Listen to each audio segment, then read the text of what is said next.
Terpujilah Tuhan, terpujilah Tuhan, Yesus. Hosana, terpujilah Tuhan, terpujilah Hosana, Hosana.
Kami tinggikan namamu, Yesus, kau Raja, kau teragung, kau termulia,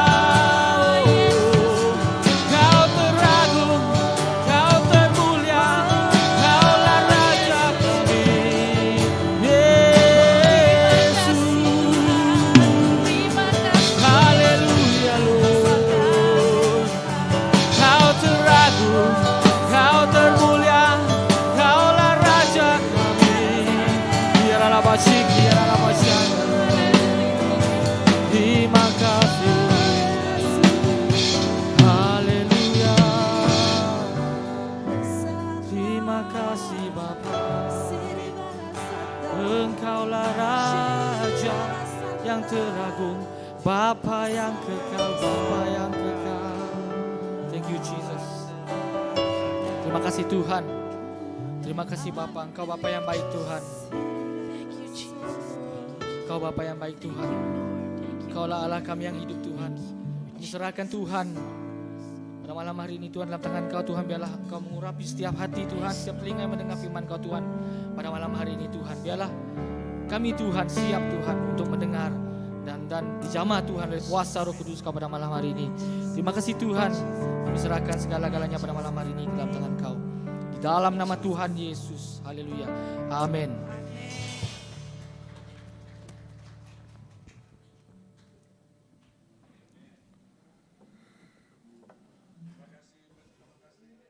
Pak Lennon, ini semuanya panggil Pak ya malam ini ya. Ya, terima kasih kepada semua yang bisa datang pada malam ini. Wah, sungguh bagus sekali. Di mana ada yang tidak duduk dengan suami dan dengan laki, boleh jadi jiran yang bagus supaya semua duduk di sebelah yang tersayang. Ya. Amen. Amen. Puji Tuhan. Ya. Nah, pada malam ini kita sungguh bertuah karena apa? Sebab saudara kita ya Pastor Philip dan juga how to pronounce the name? Melina. Oke. Dan istrinya Melina ya boleh datang dan juga bersama mereka ialah Pastor Roy. Bisa panggil pastor ya? Boleh aja ya. Oke, Pastor Roy yang datangnya nun jauh dari Bandung. Wah, tepuklah tangan untuk dia. Oke. Ya, dari Bandung kan? Ya, dari Bandung. Dan dia juga menjadi coach. Ya, coach sepak bola. Ya, dari Indonesia sepak bola. Ya, di sini bola sepak. Sama saja, oke. Dan dia coach dan juga dan juga mereka mengajar mengenai apa yang mereka ajar malam ini, yaitu mengenai the world need a father. Ya, dunia ini memerlukan bapa-bapa. Ya, ini sungguh penting sekali, dan nota telah diberi oleh Pastor Andy, dan berapa orang di antara kita di sini pernah mengikut apa ya? Pria sejati. Oke, 1, 2, oke, 3, 4, 5, 6, 7. Ya. Dan apa nama? Nota yang diberikan ini, pria sejati, mereka ambil dari the world need a father. Ya, the world need a father. Lebih lagi yang ke berapa? Modul 2.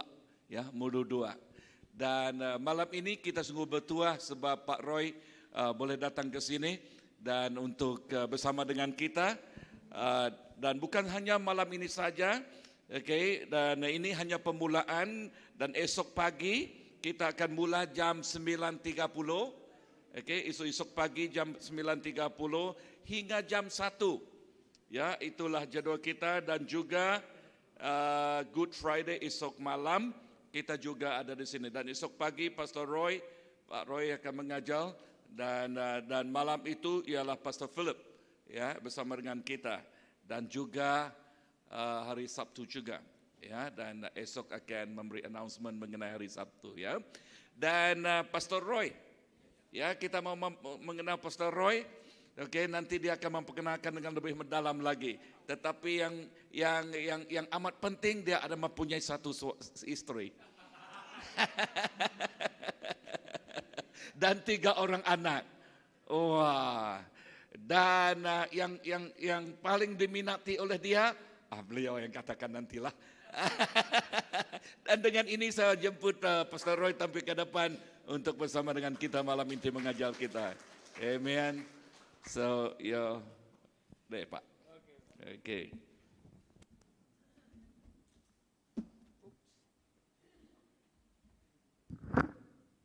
Shalom.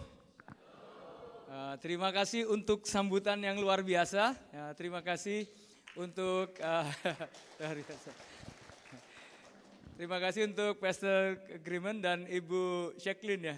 Luar biasa, mungkin kalau saya salah pronounce, mohon maaf Ibu. Oke. Dan saya merasakan suasana surga di rumah beliau, ya. Jadi saya bersyukur bahwa ketika sampai di Malaysia, di Sarawak ini, kali pertama saya datang di tempat ini, dan saya merasakan hal yang luar biasa karena budaya yang saya sangat suka di sini adalah makan-makan. Dan ini sangat biblikal, ya, karena Tuhan Yesus waktu membina murid-murid, Tuhan Yesus juga makan-makan banyak, ya. Luar biasa.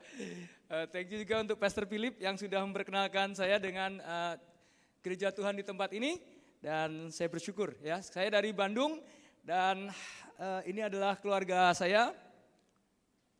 Kami sudah menikah 26 tahun. Istri saya Rina, kemudian saya punya anak yang pertama Dominico, Thierry, dan Arshavin, ya. Keluarga yang, ya, saya sangat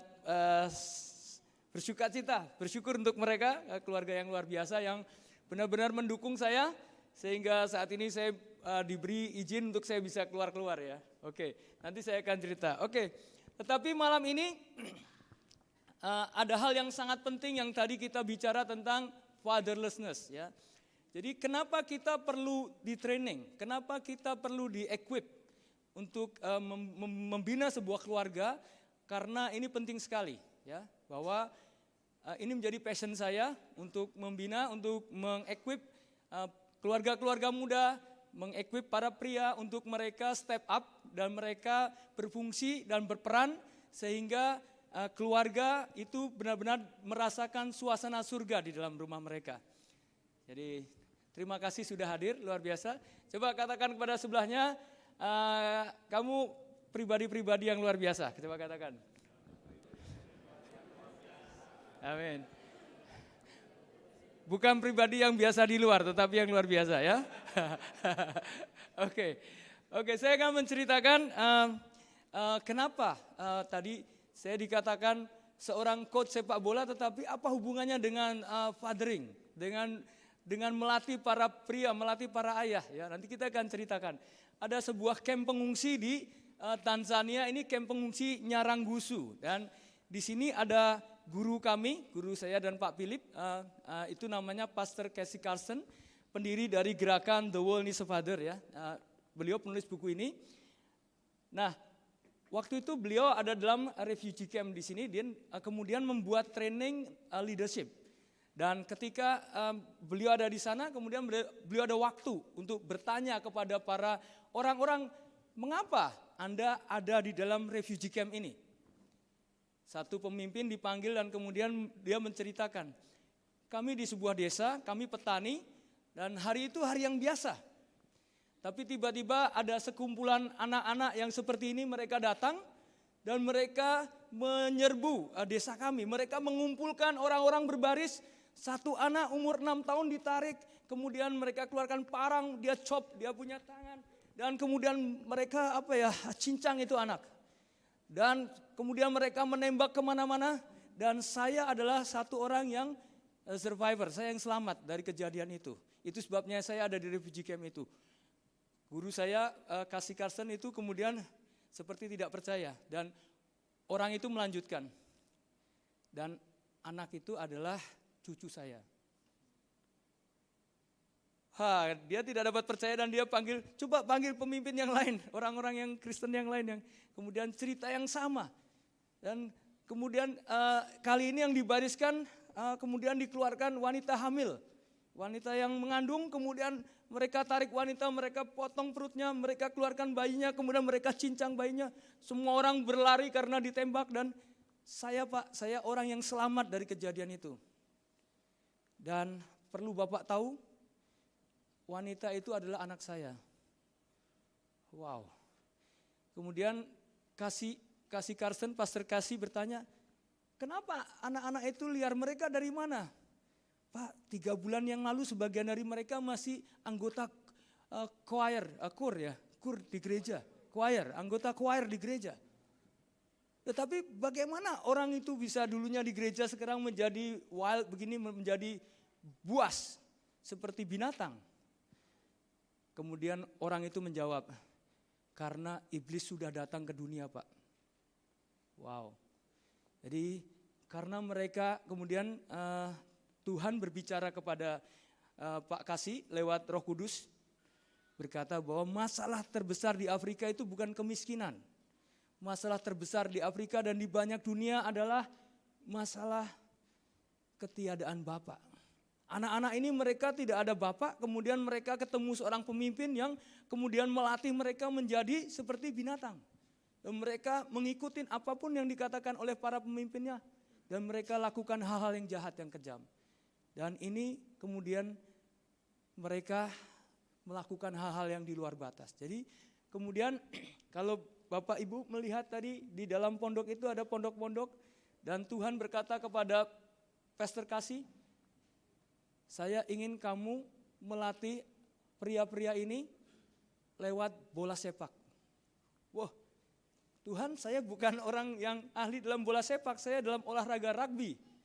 Ya, kalau saya melatih pria-pria dalam rugby, saya ngerti karena saya chaplain untuk national team. Beliau berkata begitu. Tapi Tuhan berkata, kamu mau mengubah Afrika dengan agendamu atau agendaku? Itu sebabnya kemudian Bapak Casey Carson mengumpulkan orang-orang yang mengerti tentang bola sepak, orang-orang yang punya license, kemudian lahir sebuah kurikulum yang namanya Ubabalo Afrika. Pak Philip waktu itu terlibat di dalam awal pembentukannya, bagaimana membuat kurikulum tentang pelatihan kehidupan yang seutuhnya. Jadi tidak hanya mengajarkan olahraga atau bola sepak kepada sukan, tetapi mengajarkan juga kehidupan. Jadi mereka dibina hidupnya untuk mereka bisa menjadi orang-orang yang sukses. Itu sebabnya kami di dalam sport ministry, kami melatih para pelatih-pelatih untuk mereka menjadi life coach. Itu sebabnya ada kaitannya. Karena apa? Seorang life coach dia harus menjadi seorang father figure kepada pemain-pemainnya. Itu kira-kira awal kenapa ada gerakan The World Needs a Father. Oke, nah ini kita lihat konsekuensi dari fatherlessness itu begitu besar ya.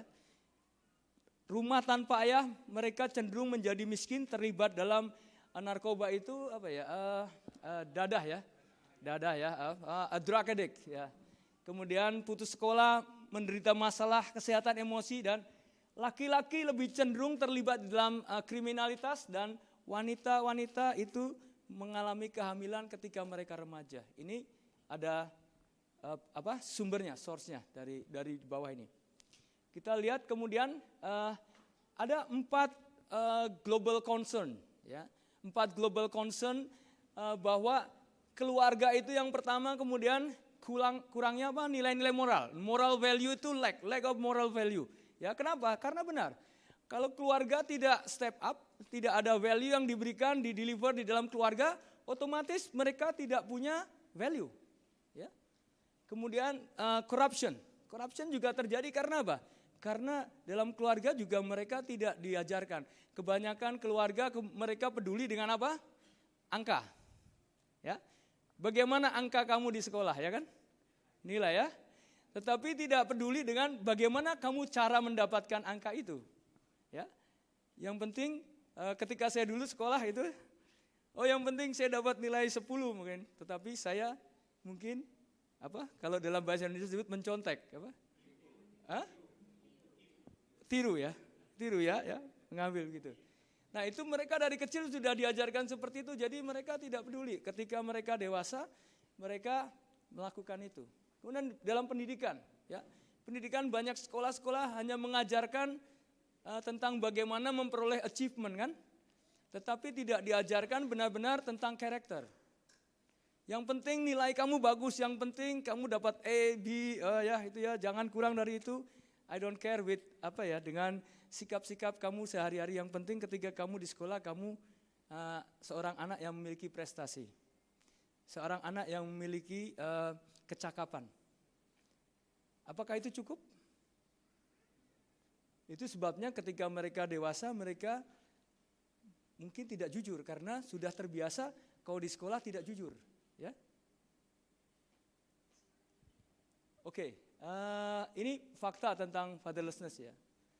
Kita lihat ini ada buku yang menuliskan Raising the Modern Day Knight ya. Itu Robert Lewis, dia mengatakan 90% pelaku tindak kriminal berat adalah pria ya. 100% pelaku rape itu pria. Dan sebagainya. Ini banyak ya, banyak sekali masalah ya. 63% bunuh diri terjadi dalam keluarga tanpa ayah. Saya mengalami ini. Waktu adik saya sedang menjadi remaja dan dia tidak ada pembimbing, ayah saya bekerja di kota Jakarta. Dan dia di kota hometown saya, di kota Salatiga namanya. Dia sendiri, tidak ada satu orang yang look after him. Jadi ketika dia sana sendiri, kemudian dia terlibat dengan drug addiction. Dia menjadi drug dealer. Dan kemudian singkat cerita, dia menikah dengan orang yang salah. Dan kemudian dia mengakhiri hidupnya dengan bunuh diri. Suicide. It is really sad story ya. Tetapi ini fakta dalam keluarga saya. Saya tidak malu menceritakan. Saya tidak sedang menyalahkan ayah saya. Karena ayah saya sedang berusaha untuk menjadi seorang ayah yang provide everything untuk keluarga kami. Tetapi mungkin ayah saya tidak tahu bahwa seorang anak juga memerlukan kehadiran ayah di rumahnya. Dan mungkin ayah saya belajar dari model yang salah dari orang tuanya. Jadi kemudian dari situ saya berpikir bahwa untuk membesarkan sebuah keluarga, untuk membina sebuah keluarga yang baik itu tidak hanya belajar dari budaya, dari model-model yang sebelumnya. Kita perlu di-equip, kita perlu mengerti banyak hal yang kita belajar dari, terutama kita belajar dari prinsip-prinsip yang benar.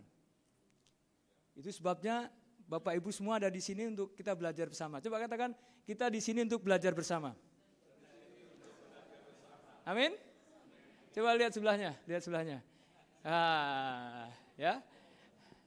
Tidak untuk saling menyalahkan. Kalau kenapa ada pria tadi disebut banyak kesalahan oleh pria, bukan untuk wanita menyalahkan. Kamu yang salah, bukan ya.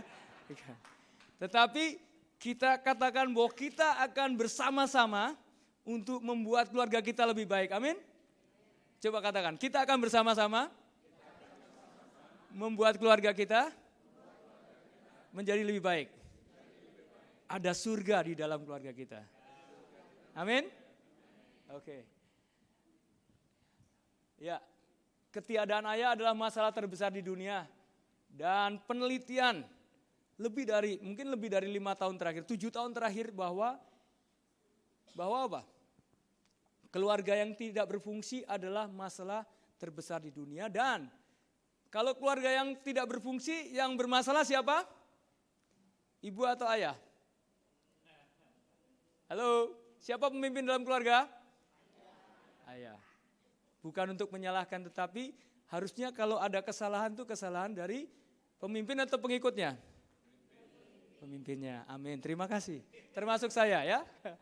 Jadi ketiadaan ayah adalah jantung dari masalah tersebut. Di Indonesia kita sebut ayah ada, ayah tiada. Mungkin keluarga itu benar-benar tidak ada ayah. Karena mungkin ayahnya meninggal, mungkin ayahnya pergi keluar kota untuk bekerja seperti ayah saya dulu. Atau mungkin ayahnya ada presentnya di sana, tetapi dia hanya menjadi ayah yang pasif. Ayah yang tidak melakukan tugasnya.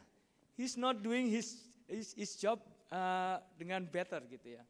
Hanya ada di sana karena status ayah. Dan kita tidak dapat menyebutkan status ayah itu ayah karena ayah yang benar harus ayah yang berfungsi, ayah yang engage. Amin? Oke. Ini ketiadaan ayah itu menjadi sumber dari divorce, perceraian. Apakah sama ya? Kata-kata yang sama ya? Ya, di Moskow itu yang mayoritas adalah negara Kristen, tapi perceraiannya 87%. Katanya kalau kita di dalam Tuhan tidak boleh bercerai, tapi kenyataannya negara yang Kristen, tetapi suku ini sebut namanya susah ini, Kosa ya itu. Ini sukunya Bapak Nelson Mandela. Ya, jadi kalau mereka itu ada orang yang menikah lagi, ya. Kalau suami istri bercerai, kemudian istri menikah lagi, dan suami yang baru tidak menginginkan anak dari istri itu, anaknya dikirim ke neneknya. Waktu saya dan Pak Philip ada di Afrika Selatan, kami dulu sekolah di sana, kami dikirim ke tempat perumahan yang slum gitu. Itu namanya Kayamandi. Kayamandi itu sangat slum sekali dan itu hanya ada nenek-nenek, wanita dan anak-anak, tidak ada pria. Karena apa? Karena ini. Dan itu benar-benar tempat yang sangat dark gitu ya, dengan kriminal yang paling besar di situ. Karena apa? Karena ketiadaan pria. Sehingga anak itu dididik oleh nenek, anak itu dididik oleh wanita-wanita dan prianya tidak ada di sana. Dan ini benar-benar memiliki implikasi atau punya dampak yang sangat dalam sekali di dalam masyarakat. Kami pernah melatih waktu itu di juvenile ya, di dalam juvenile itu anak-anak remaja. Anak-anaknya Pak Philip lihat juga, anaknya so cute ya, sangat cute, wah keren-keren. Tapi kemudian the guardnya bilang yang ini membunuh orang, yang itu masih remaja. Jangan lihat dari matanya yang cute, tetapi mereka pembunuh. Ini rapist. Dia sudah memperkosa banyak wanita. Masih remaja. Dan ketika kami ada di sana, kami melatih dengan bola sepak, itu seperti hati kami torn gitu ya, hancur.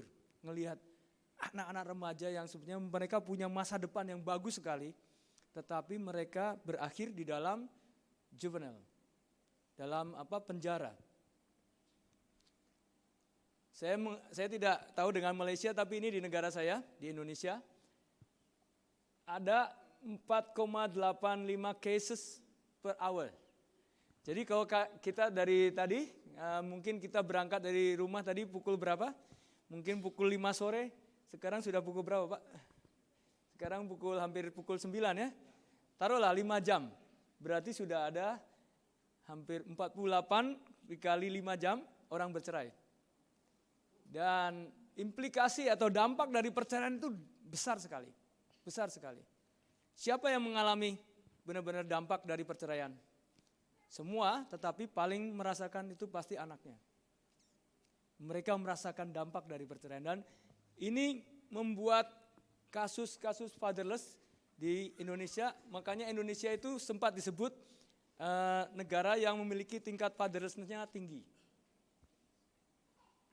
Nah, bagaimana masyarakat kita terlihat hari ini? Kita melihat healthy family itu lebih sedikit daripada dysfunction family. Ya, single parent household itu lebih banyak sekarang. Kita melihat di masyarakat kita ya banyak. Dan saya sedang tidak mengatakan bahwa single parent itu tidak bagus, bukan. Tetapi ini fakta bahwa di dalam masyarakat kita lebih banyak keluarga-keluarga yang mengalami dysfunction. Sehingga orang-orang yang mengalami ketiadaan ayah ini banyak sekali. Ini social minister di Indonesia waktu itu mengatakan bahwa Indonesia ranking ketiga fatherless country. Saya mengambil dari website ini. Kalau kita number 3 in the fatherless country, implikasinya berarti besar sekali. Dan ini menjadi passion saya, kenapa saya perlu melatih banyak pria. Saya perlu melatih banyak ayah untuk mereka step up.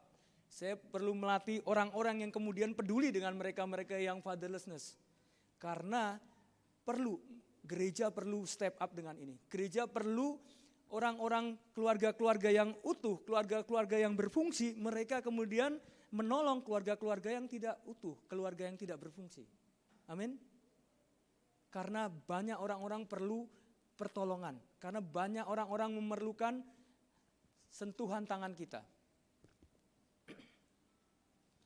Dan fatherlessness menghasilkan konsekuensi. Kalau kita lihat di kitab Maleakhi 4 ayat 5 sampai 6, ini adalah kitab terakhir di dalam Old Testament dan itu menjadi ayat yang terakhir juga. Tuhan berkata khusus tentang fatherlessness, ya. Sesungguhnya aku akan mengutus Nabi Elia kepadamu menjelang datangnya hari Tuhan yang besar dan dahsyat itu, maka ia akan membuat hati bapak-bapak berbalik kepada anak-anaknya dan hati anak-anak kepada bapak-bapaknya, supaya apa? Supaya jangan aku datang memukul bumi hingga musnah. Di dalam translation yang lain, dalam translasi yang lain dikatakan supaya jangan aku mengutuk bumi hingga musnah. Jadi kalau ketiadaan Bapak ini menghasilkan konsekuensi curse, menghasilkan kutuk. Dan kita tidak mau itu, karena kita mau berkat atau mau kutuk? Kita mau berkat, itu sebabnya kita harus step up supaya tidak terjadi fatherlessness. At least kita bisa melakukan apa yang kita lakukan supaya banyak orang dapat dibantu. Supaya tidak terjadi ini. Dan mungkin ada yang berkata bahwa ini cuma di perjanjian lama. Nanti kita lihat di dalam kitab perjanjian baru pun Tuhan berkata hal yang sama tentang fatherlessness. Ya. Lukas 1 ayat 17 dikatakan, sekali lagi disebut tentang Elia ya, dan Tuhan konsisten ya. Dan ia akan berjalan mendahului Tuhan dalam roh dan kuasa Elia untuk membuat hati bapak-bapak berbalik kepada anak-anaknya dan hati orang-orang durhaka kepada pikiran orang-orang benar, dan dengan demikian menyiapkan bagi Tuhan suatu umat yang layak baginya. Jadi ada 3 mandat untuk Yohanes Pembaptis. Yang pertama apa? Yang pertama membuat hati bapak-bapak berbalik kepada siapa? Kepada anak-anak. Kemudian membuat hati orang-orang durhaka berbalik kepada pikiran orang benar. Dan yang ketiga apa? Menyiapkan umat yang layak bagi Tuhan. Dengan kata lain apa? Nomor 1 dan 2, nomor 3 tidak akan terjadi. Ingat, nomor 3 tidak akan terjadi unless, kecuali nomor 1 dan 2 terjadi. Jadi kalau nomor 1 dan 2 terjadi, akan terjadi umat yang layak bagi Tuhan. Jadi kalau dalam perjanjian lama itu disebutkan, kemudian dalam perjanjian baru itu disebutkan, artinya ini sesuatu yang sangat signifikan, sesuatu yang sangat penting sekali. Tuhan memberikan ini emphasize bahwa ini sesuatu yang perlu kita lakukan. Amin Bapak Ibu semuanya. Saya harap ini membuka pikiran kita bahwa ini bukan tentang hal yang sederhana, tetapi ini hal yang kita menjadi sebuah battle kita bersama, menjadi sebuah peperangan kita bersama, dan menjadi passion kita bersama untuk kita memerangi ini. Untuk kita benar-benar kita dapat melakukan sesuatu untuk hal ini.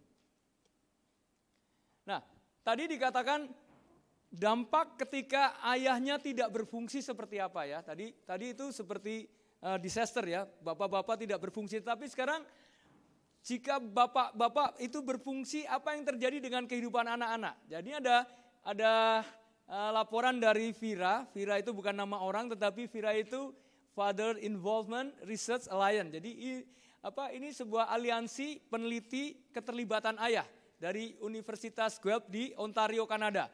Itu ada sekitar 150 masters dan PhD yang mereka meneliti jika ayahnya terlibat, apa yang akan terjadi dalam kehidupan anak-anak mereka. Dan ini ada 5 hal ya. 5 hal yang saya sebutkan di sini.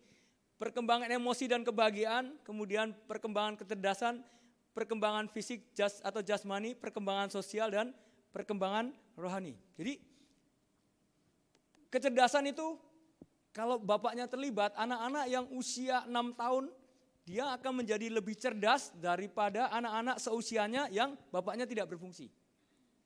Jadi kalau mau menghasilkan anak-anak yang cerdas, yang smart, yang brilliant, coba katakan, bapak-bapak harus berfungsi. Coba katakan pada suaminya, bapak-bapak mesti step up ya, supaya anak-anaknya jadi brilliant. Ya, amin. Ya, jadi pintar, anak yang pintar ya. Dalam bahasa Indonesia disebut cerdas ya. Ya, kemudian perkembangan emosi dan kebahagiaan. Ini juga disebutkan bahwa ayah yang berfungsi itu membantu anak bisa supaya dia bisa cope dengan masalah dengan emosi, emotional problem. Mereka ketika ada emosi dari tekanan teman-teman sebaya mereka, dari peer mereka, ada pressure, mereka bisa cope dengan itu dan mereka menjadi pribadi yang lebih berbahagia. Karena pasti kalau anak itu ada backup dari ayahnya, pasti dia apa? Oh, saya tenang. Karena apa? Ada bapak saya. Benar? Ya. Tapi kalau bapak saya mana ya? Aduh, waktu ada acara perform di sekolah, bapaknya tidak ada di sana. Yang lain teman-temannya, oh bapaknya ada ya, bapak saya mana ya? Aduh, dia uncertain, dia nggak yakin, dia menjadi anak yang kurang percaya diri. Tidak punya self-esteem. Kemudian dari sisi perkembangan fisik, mereka juga, dari perkembangan sosial mereka juga menyebutkan bahwa seorang anak yang ayahnya terlibat itu mudah untuk mereka terlibat secara sosial. Mereka mudah untuk membangun hubungan dengan orang-orang lain. Dibanding yang ayahnya tidak terlibat. Karena tadi ada self-esteem, ada rasa percaya ketika dia melakukan sesuatu dalam sosial mereka, ada yang menemani saya, ada yang bersama-sama dengan saya. Kemudian perkembangan fisik dan jasmani ini juga penting karena mereka menemukan anak yang bapaknya terlibat lebih jarang sakit. Dan kalaupun bapaknya tidak terlibat, yang sakit yang sering dialami kasusnya adalah asma katanya. Ini mereka yang tulis, bukan saya. Anda nanti bisa cari di Google tentang laporan Vira. Itu ada di Google. Jadi kalau lihat anak-anak yang punya sakit asma, kita lihat apakah bapaknya ada atau enggak.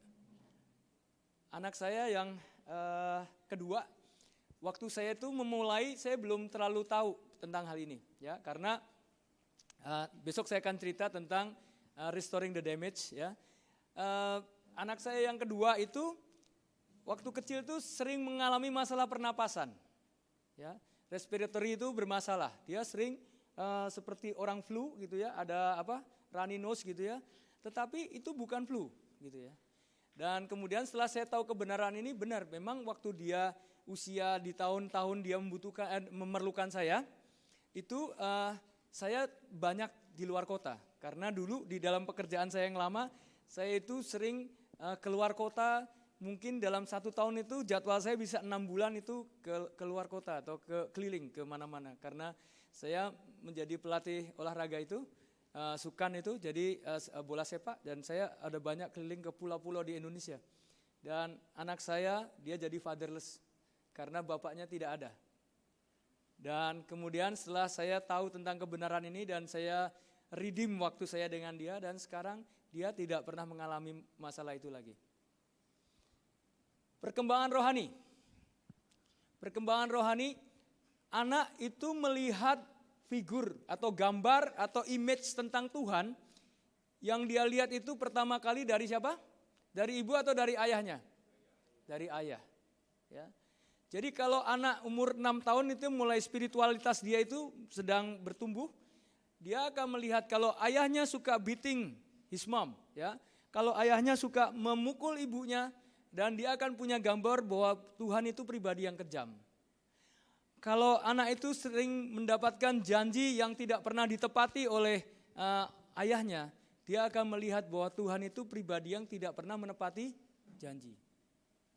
Jadi the first encounter about God, jadi pertemuan pertama tentang Tuhan itu didapatkan dari ayahnya. Ada suatu hari, ada seorang ayah yang sedang menceritakan kisah tentang Alkitab kepada anaknya. Malam sebelum tidur biasanya para ayah itu biasanya menceritakan tentang Alkitab, tentang Tuhan. Tetapi malam itu seperti hari ini terjadi, sedang hujan yang besar, kemudian ada thunderstorm, ada badai, ya. Dan anak ini merasa scare, dia takut gitu ya. Tapi bapaknya berkata, tenang nak, tenang. Ada Tuhan, kamu tidak perlu khawatir, kamu tidak perlu takut. Apa yang terjadi? Kemudian bapaknya mematikan lampu, dia kemudian menutupkan selimut kepada anak itu dan berkata, jangan takut ya nak, ada Tuhan, ya. Waktu bapaknya mau keluar dari pintu, anaknya tiba-tiba berkata, ayah, saya percaya ada Tuhan, tetapi saat ini saya perlu Tuhan yang berkulit. Kira-kira siapa? Ayahnya. Jadi kita, para ayah itu seperti Tuhan yang berkulit buat anak-anak kita. Jadi first encounter tentang Tuhan itu adalah gambaran kita kepada mereka. Jadi ini menjadi satu privilege untuk kita menjelaskan tentang Tuhan kepada mereka lewat sikap hidup kita sehari-hari. Karena dia belajar tentang Tuhan dari diri ayah. Coba para pria, para ayah katakan, anakku belajar tentang Tuhan dari saya. Amin. Kayaknya belum semua deh, ya. Belum yakin, semuanya belum. Yuk, 1, 2, 3. Amin, amin. Ya ya lihat ayahnya ya. Lihat bagaimana adik belajar tentang Tuhan dari ayah ya. Amin. Oke. Nah, tadi kita terlihat ya. Tadi saya sudah katakan bayi ya, keterangan 6 tahun ya. Ini tadi fakta yang tadi saya katakan, kemudian emosi dan kebahagiaan, tadi ada semua saya sudah sebutkan, perkembangan sosial, lebih jarang mengalami gejala kecemasan dan gangguan saraf. Wow, sampai segitu jauh Bapak Ibu semua. Jadi penting sekali peran ayah ya. Kemudian fisik ya. Dia akan memiliki nilai-nilai moral ketika ayahnya itu benar-benar terlibat. Ya. Dan ayah yang terlibat, anak-anak tidak pernah mengalami cenderung tidak mengalami masalah kesehatan. Nah, ayah mewakili anak bagi kita. Ayah mewakili Allah bagi anak-anak kita. Nah, kita lihat kalau dikatakan bagaimana sih sebetulnya Pak Roy untuk memiliki suasana surga di dalam rumah kita. Ya, karena ayah yang berfungsi itu adalah langkah awal untuk kita mewujudkan surga di dalam keluarga kita. Jadi ini kira-kira di dalam The World Needs a Father ini ada gambaran seperti ini ya. Jadi bagaimana bahwa sebetulnya tubuh Kristus itu menjadi sebuah akuntabilitas bersama kita ya. Bahwa setiap orang perlu ada orang-orang yang memiliki akuntabilitas dalam lingkungan kita ya. Saya dan Pak Philip ini beliau my accountability partner. Setiap hari Senin pukul 7 pagi kami pasti berhubungan telepon dengan satu orang lagi dengan teman kami Pak Paulus dari Jakarta. Kami akan berbicara apapun tentang situasi kami dan kita saling mendoakan. Dan itu sudah tahun yang ketiga ini ya Pak ya, tahun ketiga ya. Jadi ada orang-orang yang melindungi. Supaya apa? Kenapa perlu ini? Kenapa diperlukan orang-orang yang membantu kita? Karena apa? Kehidupan publik saya saat ini yang disebut integrity. Integrity itu apa? Integrity itu bukan orang yang walk the talk, bukan. Karena pencuri juga walk the talk ya. Karena dia berpikir, oh saya nanti malam saya mau mencuri di rumah itu dan dia melakukan ya. Sama kan ya? Tetapi integrity itu bicara my public life itu in line dengan my private life. Jadi saya tidak dapat berkata hal-hal yang baik di depan sini kalau di rumah saya tidak melakukannya. Saya tidak punya moral authority kalau saya di rumah saya bukan seorang practitioner. Kalau saya beating my wife, kalau saya treat my anak-anak saya dengan buruk, dan itu bukan hal yang kemudian menjadi alasan untuk saya melakukan training pada pria. Itu sebabnya saya menyebut diri saya practitioner, karena saya melakukan itu dan kemudian saya mengajarkan kepada orang apa yang saya lakukan. Tetapi untuk saya dapat melakukan itu, saya perlu orang-orang yang membantu saya, mengingatkan saya. Untuk saya selalu ada dalam track. Amin. Kita perlu orang lain. Oke, kemudian ada values di sini, ada nilai-nilai nanti waktu Bapak Ibu semua ikut dalam seminar ini, besok akan diajarkan apa itu values. Bagaimana kita memiliki values dalam keluarga kita. Kita akan berlatih bagaimana kita punya sebuah mission ya dalam keluarga kita. Bagaimana kemudian apakah itu Pastor Philip akan mengajarkan no expectation love besok hari Sabtu ya Pak Pastor Philip ya. Kemudian ya di dalam kemudian love and respect ya. Semua ini adalah gambaran tentang bagaimana sebuah keluarga itu dibangun dan kemudian keluarga ini benar-benar menjadi keluarga yang memiliki suasana surga. Karena ini penting sekali. Karena apa? Yang terjadi seperti ini. Banyak keluarga-keluarga mereka menyebut adalah mereka keluarga Kristen. Mereka sebut itu rumah orang Kristen. Tetapi apa yang membedakan antara rumah orang Kristen dan rumah orang sekuler? Waktu disurvei tidak banyak perbedaan. Karena apa? Karena pada kenyataannya banyak orang Kristen mereka menghidupi kehidupan yang sekuler. Jadi tidak ada bedanya rumah Kristen dan rumah sekuler. Karena banyak orang Kristen mengambil budaya-budaya sekuler dan mereka menerapkan di dalam rumah mereka. Itu sebabnya tidak terlihat banyak perbedaannya. Padahal Tuhan berkata apa? Kita harus menjadi salt and light. Kita harus menjadi terang dan garam. Supaya apa? Supaya orang melihat perbuatanmu yang baik dan apa? Memuliakan Bapa yang di surga. Nah kalau kita dilihat tidak berbeda dengan orang-orang sekitarnya, kemudian apa yang akan kita berikan? Karena kesaksian kita itu yang akan membuat orang tertarik kepada Tuhan kan? Kenapa mereka dalam tanda kutip membeli sesuatu? Karena melihat sesuatu yang berbeda kan? Oh ini cellphone ini bagus sekali ya. Ini bisa ini. Oke saya membeli. Ya. Dan kenapa keluargamu bisa berbeda? Keluargamu itu ada sesuatu yang berbeda. Nah, saya suatu hari sedang di Pulau Bali waktu itu, di Pulau Bali sekitar tahun 2006. Dan kami bermain sepak bola di pinggir pantai, di Pantai Sanur waktu itu. Dan saya mengeluarkan sebuah bola sepak, kemudian dalam waktu 5 menit itu ada 20 orang datang. Saya tidak mengenal mereka, sebagian besar saya dengan teman-teman, tetapi ada orang dari berbeda bangsa. Mereka datang dan kita bermain 1 jam. Setelah 1 jam, saya capek, saya kemudian duduk di pinggir. Mohon maaf, saya lakukan seperti ini, saya duduk, saya melihat teman-teman main.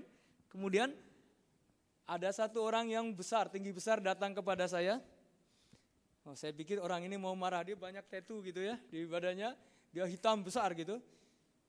Tapi kemudian dia berkata, ada sesuatu yang berbeda dengan cara kalian bermain bola sepak. Saya bilang, maksud kamu apa? Ya, saya melihat sesuatu yang berbeda.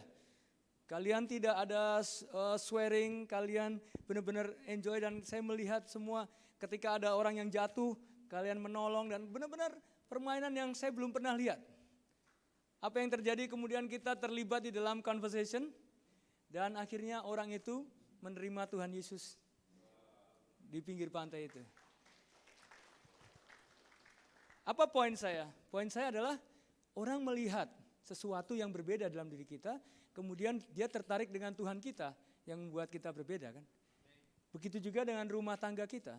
Kalau mereka melihat sesuatu yang berbeda, mereka akan lihat, wow, saya ingin menjadi orang Kristen. Tanpa kita harus memberitakan itu, orang akan kemudian datang kepada kita. Hei, kenapa anak-anakmu bisa berbeda ya? Kenapa anakmu itu menjadi anak-anak yang saya lihat punya karakter yang bagus, punya attitude yang hebat. Saya mau kamu, anak-anak saya mau keluarga saya seperti keluargamu. Nah, ini dimulai dari ayah yang step up dan berfungsi. Saya mau tampilkan sebuah video tentang presiden saya. Oke, boleh dibantu teman-teman di belakang, tolong diputarkan videonya.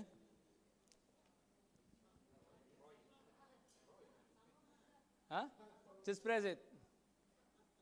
Oh, audio ya. Oke.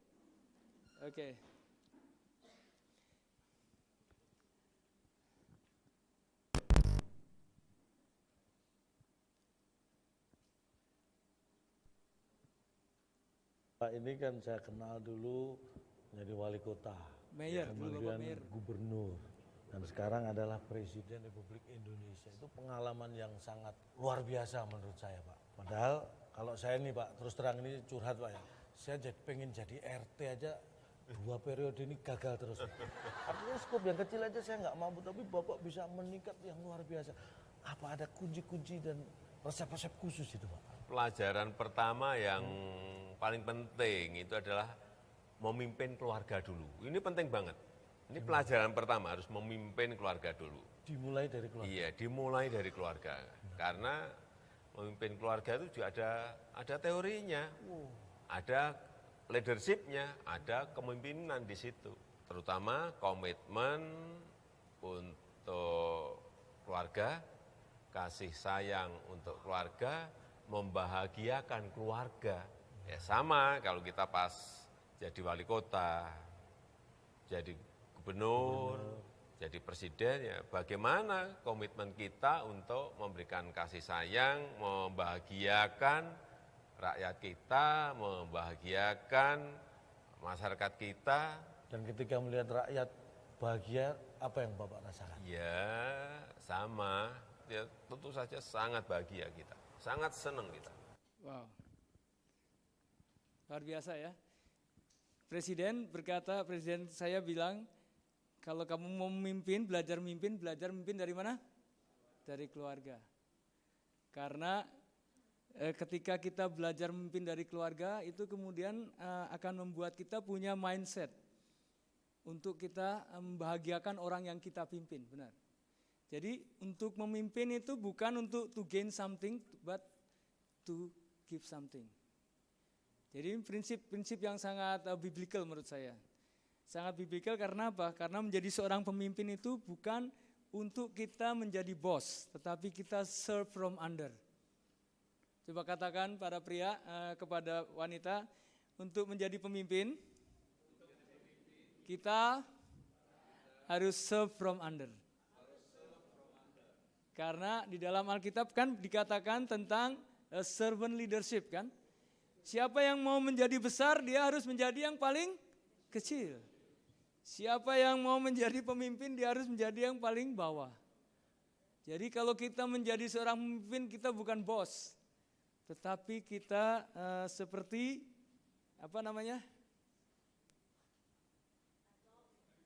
doormat. Ya. Kadang seorang pemimpin bahkan harus rela kadang-kadang diinjak-injak. Ya. Itu tidak mudah, tetapi itulah yang Tuhan katakan, untuk menjadi besar kita harus mulai dari bawah. bukan dari atas. Kepemimpinan Kristen itu bahkan pergerakan yang kemana? Ke arah bawah dan berakhir di kayu salib.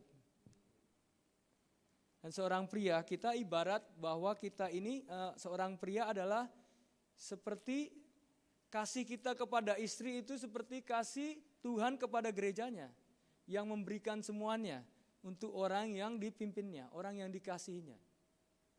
Dan malam ini Bapak Ibu semua, ini adalah sebuah reminder buat Bapak Ibu dan saya.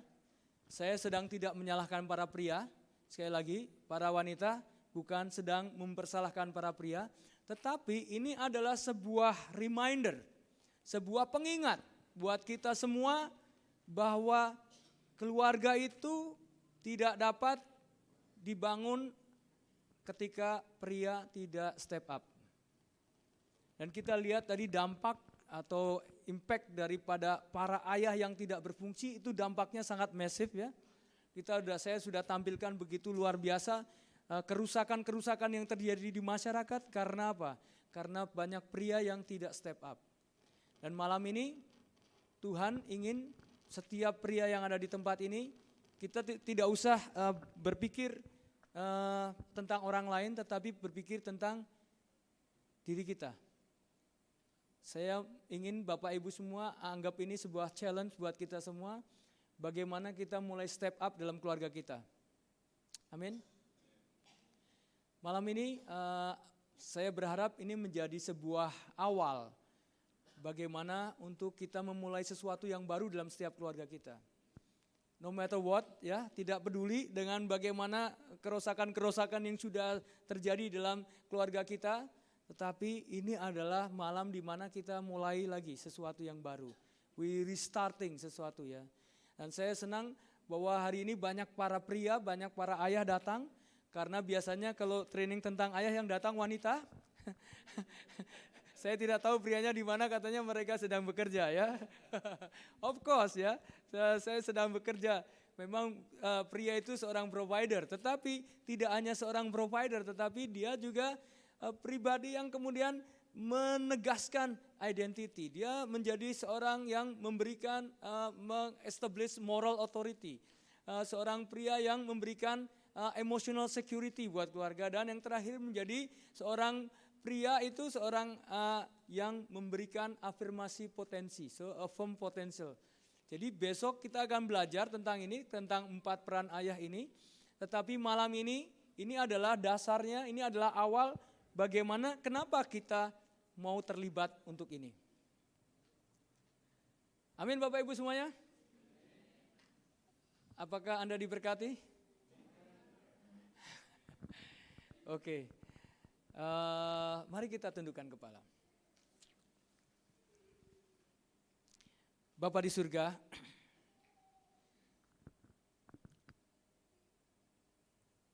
saya merasakan betapa hadirat-Mu sangat kuat di tempat ini Tuhan.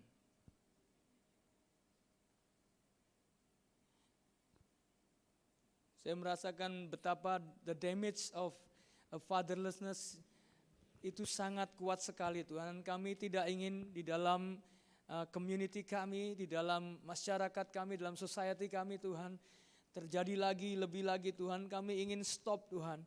Kami ingin benar-benar memulai Tuhan. Kami ingin sebuah community yang healthy Tuhan. Kami percaya Tuhan di dalam gereja ini Tuhan, itu akan menjadi sebuah catalyst Tuhan untuk kota ini Tuhan. Kami melihat banyak pria, saya melihat banyak pria yang datang malam ini. Dan saya juga melihat suami dan istri mereka berpasangan dan mereka, saya melihat ada kesepakatan, ada mereka ingin melakukan sesuatu secara bersama-sama Tuhan. Saya tidak tahu apa yang sedang terjadi dalam setiap rumah tangga mereka Tuhan, tapi saya berdoa Tuhan, kiranya Tuhan menolong setiap keluarga-keluarga di tempat ini. Tuhan menolong setiap pria di tempat ini Tuhan. Engkau mengempower mereka dengan kuasa Roh Kudus-Mu Tuhan. Roh Kudus yang luar biasa itu yang memampukan dan menolong setiap pria Tuhan untuk mereka bisa step up Tuhan. Karena the massive impact of fatherlessness Tuhan. Kami tidak mau melihat itu terjadi Tuhan. Kami ingin menjadi orang-orang yang fill in the gap Tuhan. Orang-orang yang kemudian step up dan berkata, Tuhan ini aku. Pakai aku Tuhan untuk menjadi pria yang berfungsi membangun keluargaku Tuhan. Tuhan, Kau lihat pria-pria di tempat ini Tuhan. Mampukan mereka Tuhan. Perjuangan mereka besar tetapi oleh kuasa Roh Kudus mereka mampu Tuhan. Para pria, suami dan istri, jika malam ini adalah ada menjadi sebuah komitmen untuk memperbaharui hal-hal di dalam keluargamu, boleh taruh tanganmu di dadamu dan boleh berdiri di tempatmu. Saya tidak akan panggil ke depan tetapi kalian menjadi komitmen buat Bapak Ibu semua untuk memulai sesuatu yang baru di dalam rumah tangga Anda. Jangan peduli dengan lingkungan sekelilingmu, kiri kananmu, tapi ini antara engkau dan Tuhan. Kalau ini menjadi sebuah komitmenmu, mari silakan berdiri di tempatmu. Suami dan istri atau suami yang datang tanpa istri boleh berdiri, boleh memperbaharui komitmen kepada Tuhan. Yang belum menikah pun boleh berdiri dan katakan, Tuhan, ketika saya menjadi seorang suami, saya akan menjadi suami yang berfungsi.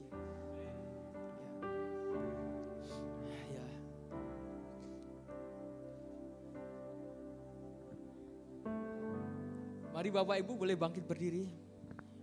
Lakukan komitmenmu kepada Tuhan.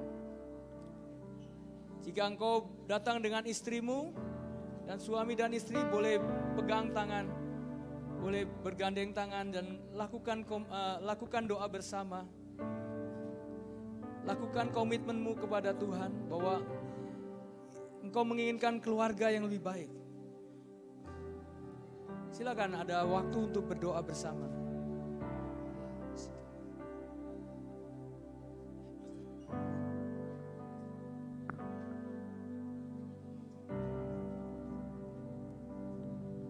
Dan ini amat penting sekali bagi kita. Sebab pengaruh keterlibatan bapa amat penting sekali di sebuah rumah tangga. Rumah tangga yang menuju kebahagiaan. Rumah tangga yang menuju berkat. Rumah tangga yang benar-benar merasai kehendak Tuhan itu terjadi seperti apa yang dikatakan tadi, syurga di rumah tangga. Allah Bapa, Engkau melihat dan mengenal setiap keluarga di sini. Engkau mengetahui apa yang kami tempuhi dan lalui setiap masa, setiap hari. Dan kami menyerahkan setiap keluarga di sini kepada tangan Engkau Bapa. Dapat mulai pada malam ini, inilah chapter yang baru di dalam kehidupan keluarga. Journey yang baru yang dimulai menuju kepada mahligai kebahagiaan yang telah dijanjikan oleh Engkau kepada semua yang keluarga. Yesus, malam ini I just want to surrender. Saya menyerahkan setiap keluarga-keluarga di sini kepada tangan Engkau.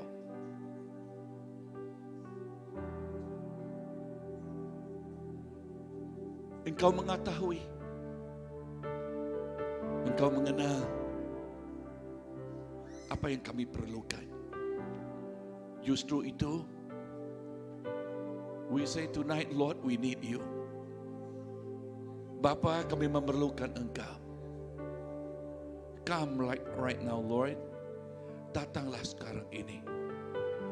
Datang dan penuhi setiap keluarga di sini.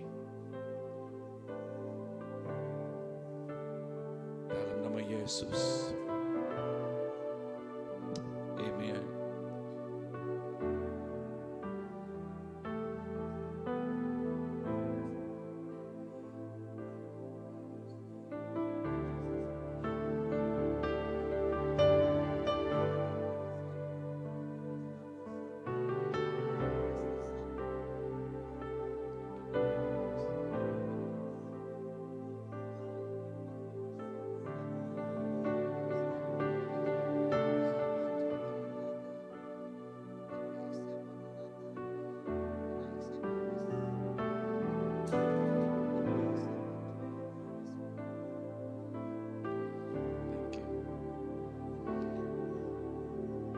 Siapa yang sharing terima? Maybe I speak Iban ya. Nama utek dia saya ke oleh sharing ba Maya nukat Good Friday itu. Ianya ingat ke nama utek kerja oleh Tuhan Jesus. Ia te nyadi ke pemela, indah yang masuk kaki murid ya.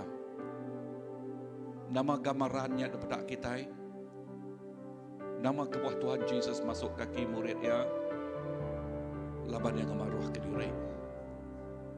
Lalu nyaknya di sitik kunci megak dalam ruang bilik. Ya kita laki ngau bini, ngemaruah ke diri ngau pangan diri. Dia nama utai kena tempuah, utainya oleh diselesai magang. Ya, dalam utai kertempuh kita tiap hari, mayuh di kesemak ke bakal gelombang, mayuh terkesemak ke bakal bukit, artinya utai kepedias, utai kemal, ukai tiap hari ianya honeymoon, mayuh megak, utai ke dilalui. Tang sitik kunci dikingat ke Tuhan ngegaya, ianya lebuh, dua ikut insannya, belajar ngemaruah ke diri, ngagai pangan diri.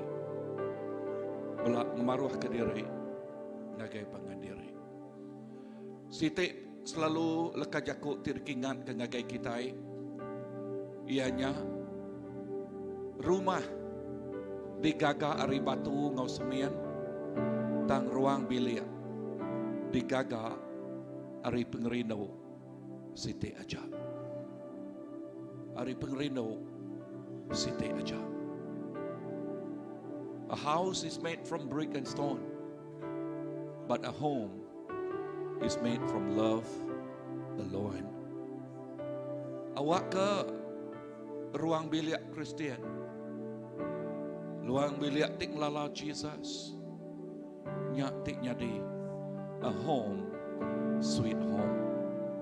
Nyadi ke keluarga ti amat manis, keluarga ti amat berbasak pangan diri, lalu keluarga ti diikat ngau pengerino Allah Ta'ala leka jakuk dia tadi diguna syakling ianya ngemaruah ke diri ngagai pangan diri, lalu dia utek kepedias oleh diputar, dia utek kepedias jadi muda utek tikmal oleh diputar. Amin. Lalu dia kita medah nyak ngasuh serga bak dunia dalam nama Jesus. Amen. Amen. Lebih ajarin kaki Tuhan. Amen. Sekarang kita duduk. Okay. Terima kasih Pak Roy. Ya, ajaran yang begitu penting sekali. Amen. Dan nilai-nilai kekeluargaan ini amat penting sekali bagi kita. Sebab jikalau keluarga itu bahagia, ya, gereja juga menjadi bahagia. Komunitas juga boleh menjadi bahagia. Dan negara kita juga menjadi bahagia. Seperti apa yang dikatakan dan ditekankan oleh presiden yang menjadi contoh itu tadi. Siapa yang dikatakan presiden contoh itu? Jokowi. Dan kita berdoa agar banyak presiden di dunia ini menjadi presiden contoh seperti itu. Dan paling basic yang dia katakan, ya, dia dahulu dia menjadi gubernur, dia juga menjadi apa lagi? Mayor, dari mayor, gubernur dan presiden. Dan nilai yang sama, dasar yang sama, yang dia ambil, prinsip yang sama, yang dia tekankan. Dia katakan, jikalau kita mau menjadi berjaya, gubernur atau mayor, gubernur dan presiden, mulai dari keluarga. Paling basic, mulai daripada keluarga. Jangan katakan, Bapa tidak ada masa. Jangan katakan, mau buat overtime nanti no time. Kita harus memberi masa kepada keluarga kita. Amin. Ada orang dengar kan? Ada. Kita harus apa tadi? Ya, meluangkan masa untuk anak-anak kita. Sebab apa? Sebab jikalau Bapak itu tidak ada di rumah, siapa yang di rumah? Dan dari mana anak-anak itu belajar nanti?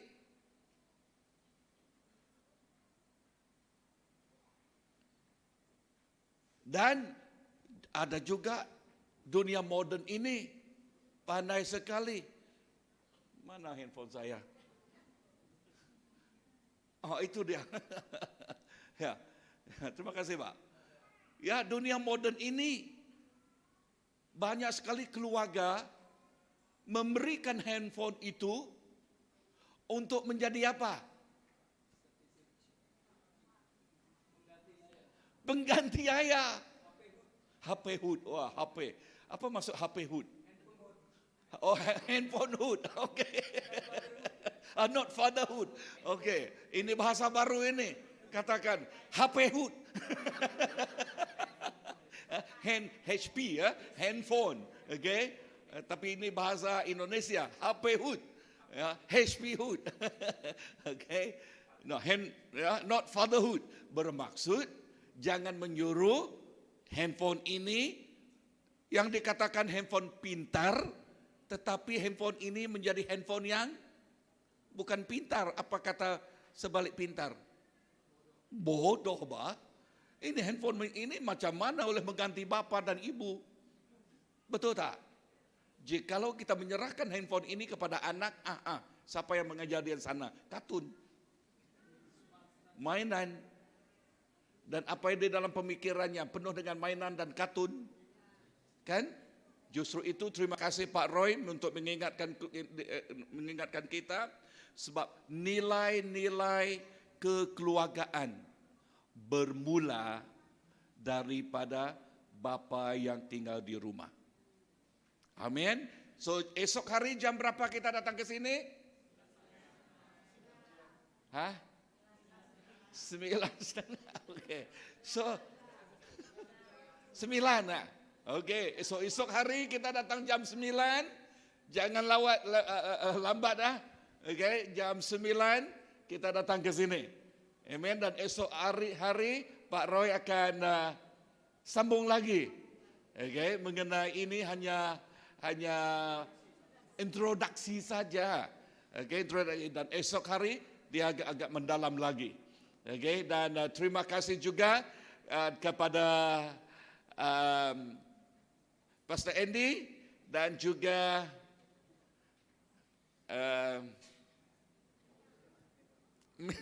Nela, Nela dan yang translate nota kita ini.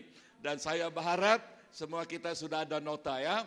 Nota ini dalam bahasa Iban, itu bagus. Dan nanti satu hari kelak selepas semuanya habis ditranslate, saya dengar ada 3 chapter ya belum lagi kan, ya. Dan setelah itu disiapkan, dia akan dibentuk untuk menjadi buku kelak. Macam itu ya? Bisa ya Pak? Bisa ya. Okay. Amen. Boleh ya? Boleh. Oke. Tuh, saya menjemput Pak Philip untuk datang ke sini. Oke. Bukan Pak Philip ini, Pak Philip ini. Oke. Ini ada 2 Philip di sini. Oke. Untuk doa penutupan. Di sini banyak Philip. Wah, nama Philip itu bagus kan?